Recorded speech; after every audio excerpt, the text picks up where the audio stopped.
ಆದ್ರೆ ನೋಡಿ 101 ದಿನಗಳಾಯ್ತು.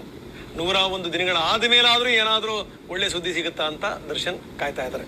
ರೇಣುಕಾಸ್ವಾಮಿ ಕೊಲೆ ಕೇಸ್ನಲ್ಲಿ ಜೈಲು ಹಕ್ಕಿ ಆಗಿರುವಂತಹ ದರ್ಶನ್ ಹೊರಬಂದ್ರೆ ಸಾಕು ಅಂತಿದ್ದಾರೆ. ಇದರ ಬೆನ್ನಲ್ಲೇ ಇಂದು ಜಾಮೀನು ಅರ್ಜಿ ವಿಚಾರಣೆ ನಡೆಯಲಿದ್ದು ಕೋರ್ಟ್ ಆದೇಶದ ಬಗ್ಗೆ ಸಾಕಷ್ಟು ಕುತೂಹಲ ಮೂಡಿಸಿದೆ.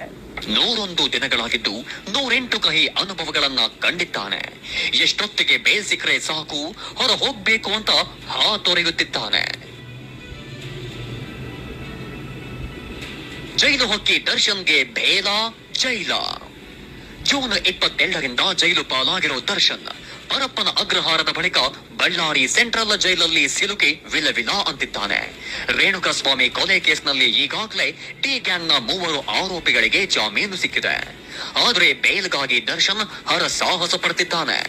ಇಂದು ಬೆಂಗಳೂರಿನ ಸಿಟಿ ಸಿವಿಲ್ ಕೋರ್ಟ್ನಲ್ಲಿ ದರ್ಶನ್ ಜಾಮೀನು ಅರ್ಜಿ ವಿಚಾರಣೆ ನಡೆಯಲಿದ್ದು ಬೇಲ್ ಬಗ್ಗೆ ಕುತೂಹಲ ಹೆಚ್ಚಿಸಿದೆ.